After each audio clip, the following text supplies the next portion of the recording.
Hello everyone, good morning.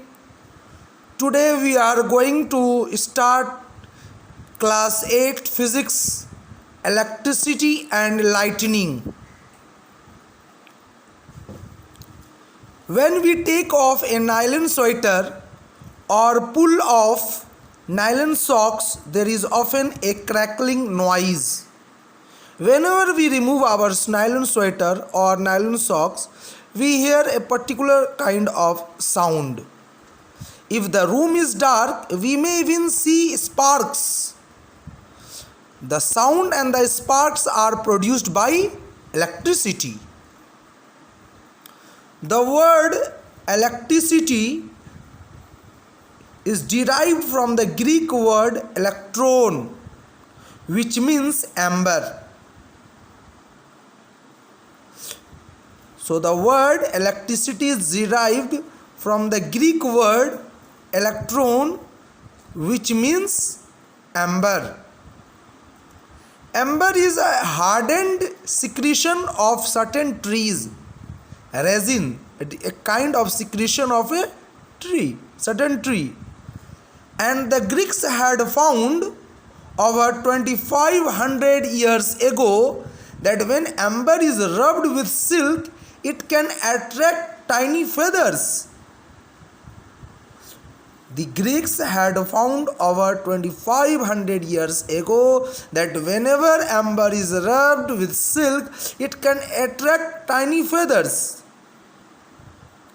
And that the Greeks told us about the attraction.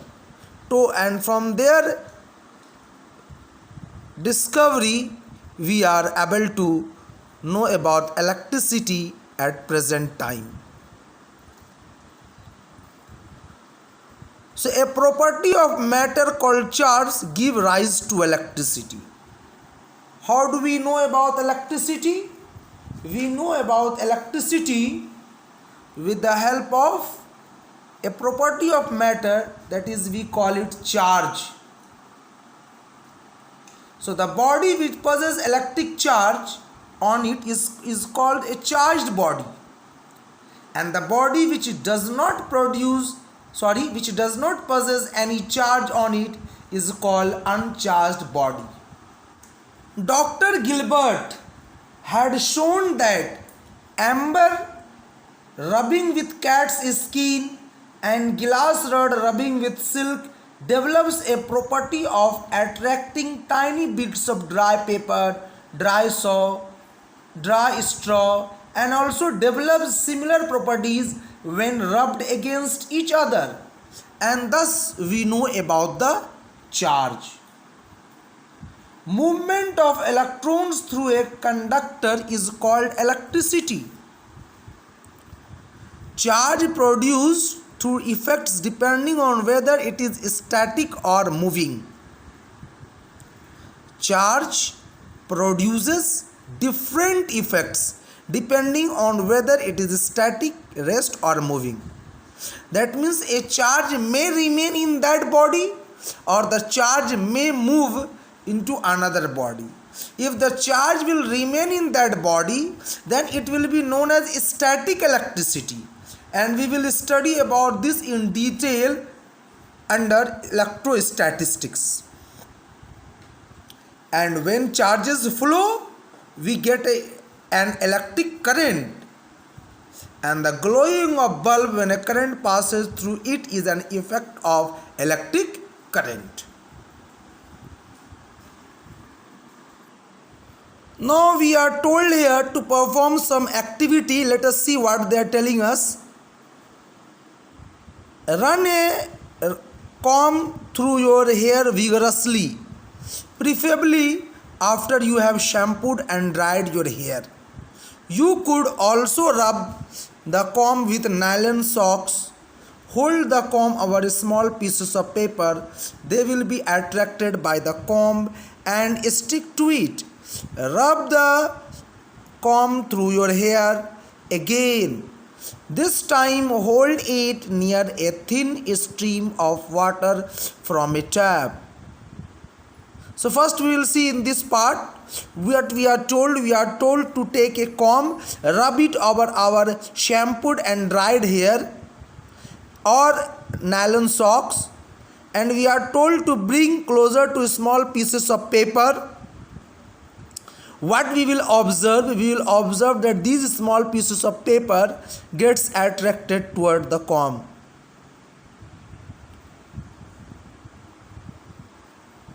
Now we are told that rub the comb through your hair again. After removing this paper, we are told that rub the comb through your hair again. And this time we are told that hold it near a thin stream of water from a tap. Like this you see, water will be falling from a tap, and we are told to bring the comb near the water which is coming out to the tap. What we will observe, the stream of water will move towards the comb. Here it is falling, see, it will fall in this down, but not this, it is coming down straight. It moved, this part moved toward this side. From water it is falling here, but comb is in this portion, so this part of the water, you can see this part, it has moved towards the comb. You can also hold the comb above the table tennis ball and move it around. The ball will follow the comb without your having to touch it with the comb. We are told to take a table tennis ball and take a comb and rub it, and then keep the ball on the table, and when we will keep our comb above the ball and we will move our comb like this, in this way or this way, then the ball will also move in this direction as we will be moving our comb. We can experiment with other objects as well. We are told to rub a plastic ruler or a drinking straw with paper, or a woolen cap or sock, a glass rod with silk, a strip of paper with polythene, and so on. We are told to rub various things on different atoms, and we are told to experience about the static charge. So now we saw that in all these cases, when we are rubbing the comb, it is attracting the small pieces of paper, or here it is attracting the stream of water. So how it is happening? So answer is here. When we rub the comb through our hair, it gets electrically charged. Every substance is made up of atoms which contain very small particles. Some of these particles carry charge. So you will study here that an atom is made up of very small particles. There are certain kind of particles inside this atom. We call them as electron, proton, and neutron. Electrons are negatively charged particles, protons are positively charged particles, and neutrals are neutral, no charged particles. Let us see in our book what they are telling us. There are two kinds of charge called positive charge and negative charge. Note these names are used for convention and have no special meaning. In an atom, particles that carry negative charge are called electrons, and we denote it by E like this. And those that carry positive charge are called protons, and we denote it with plus P or simply with P. Either we will write plus P or simply P. Electrons can move from one place to another within a substance, but protons cannot. You will study in class 9 in detail about all these, that the electrons are found outside the nucleus and protons are found inside the nucleus, held together by strong nuclear force. Hence protons cannot move. They cannot be transferred from one object to another or from an atom to another atom, but electrons, they are capable of moving, they are capable of getting transferred from one atom to another atom. Normally in a substance, the electrons and protons are equal in number. In a neutral atom, the number of electrons is equal to the number of protons. That means the negative and the positive charges are equal and that balance each other, and therefore an atom as a whole is neutral because the charges produces no effect. They do not produce any effect. They cancel one another. This makes the substance electrically neutral. But when we rub something against another, the way we rub the comb against our hair, the balance can get upset. That means the balance is disturbed. Try to understand. When I rubbed the comb over the hair, dry hair, or when we are rubbing a glass rod with silk, or we are rubbing ebonite rod, or we are rubbing plastic ruler, then what happens? Electrons get transferred from one body to another body, and hence the number of electron and number of protons gets changed. So the body which will receive electron gets negatively charged because electrons are negatively charged, and the body which donates electron, or from where the electron has moved out, there will be deficiency of electron, hence the number of proton has increased, or we can say the number of electrons moved out, few electrons moved out. Then here the number of electron and proton was same, but few electrons moved out. So now the positive charge has become more, and hence the body which loses electrons becomes positively charged. Now let us see your book. Some of the negative charges, electrons travel from one object to the other. The object losing the negative charge then has a greater number of positive charges or becomes positively charged. The object which will lose will become positively charged, and the object receiving the negative charge becomes negatively charged. A charged object can either repel or attract another charged object. The force acting between them is called electrostatic force. See here, a charged object can either repel or attract another charged object, or a charged object can attract a neutral object also. A charged object can also attract an electrically neutral object. Like in this case, we had seen in the comb one, we had rubbed the comb. So the comb was charged, but the paper we had not rubbed, it was not charged, it was neutral, but it got attracted towards this comb. Now we are again told to do an activity. Rub a plastic ruler with a woolen cloth or a piece of flannel and suspend it from a support with the help of a string. See here in this diagram it has been shown. We have taken a plastic ruler and we have rubbed it over a woolen cloth and we are hanging it with the help of a thread. We will take another ruler similarly and bring it near the first one. Now rub another ruler, that means same type of plastic ruler we will take, and again we will rub it on the woolen cloth only, and then we will bring closer to the first one which we are hanging from the thread.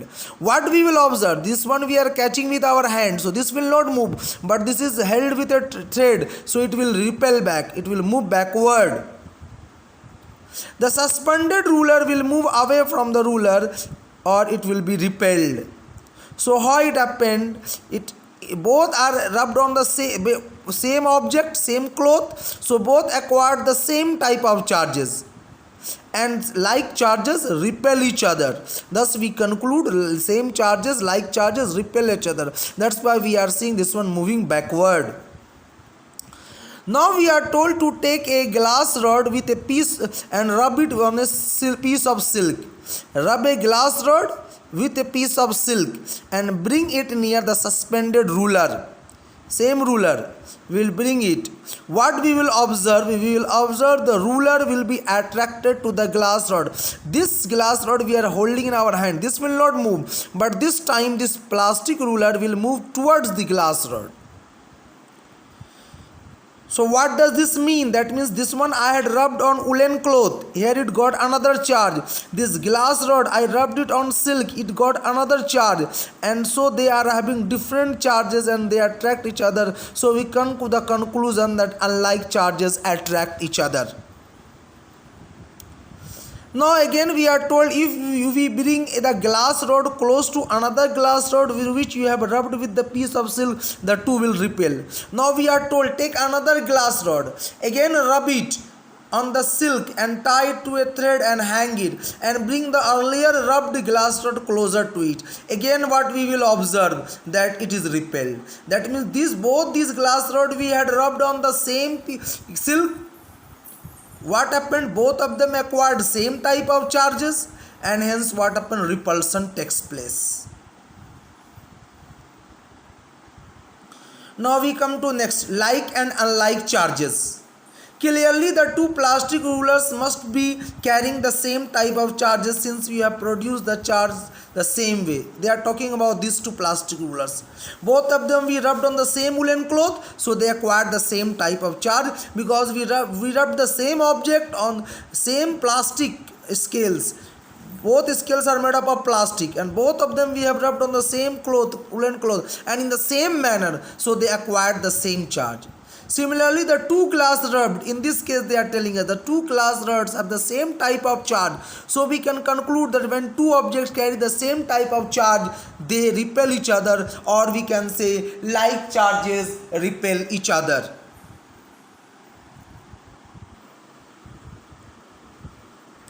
Since the plastic ruler was attracted to the glass rod while it was repelled by another plastic ruler, we can conclude that the charges on the glass rod and the plastic rod are different or unlike. What we are seeing that these two repelled each other. Attracted each other. These two repelled each other. These two repelled each other. So these two repelled, both the plastics repelled each other. That means both have same charge. Here both the glass rod repelled each other, both have the same charge. And here it attracted, that means both have different charge. And so we can say that unlike charges attract each other. Unlike charges attract each other. So we come to the conclusion, next page we are seeing. We come to the conclusion that a charged object and an uncharged object attract each other. Also, two objects with unlike charges attract each other. So, if two non-magnetic objects attract each other, we cannot determine whether both are charged or only one of them is charged. Because we have already seen that a charged body can attract another oppositely charged body, as we saw here in this case that a charged body attracts another charged body, oppositely charged body, and a charged body attracts a neutral body. So we cannot tell without that whether the two bodies, if two bodies are attracting one another, we cannot tell whether both of them are charged or one of them is charged. We cannot determine whether both are charged or only one of them is charged. In other words, attraction is not a foolproof way of testing for charge. So if we want to test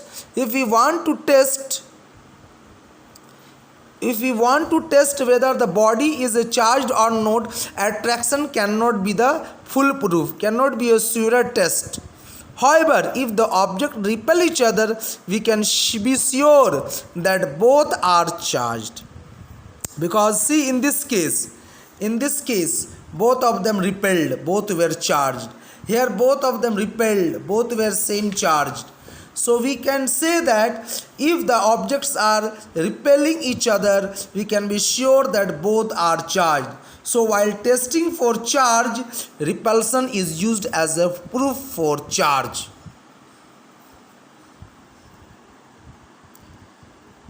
Rest part of the chapter we will see another day. Thank you.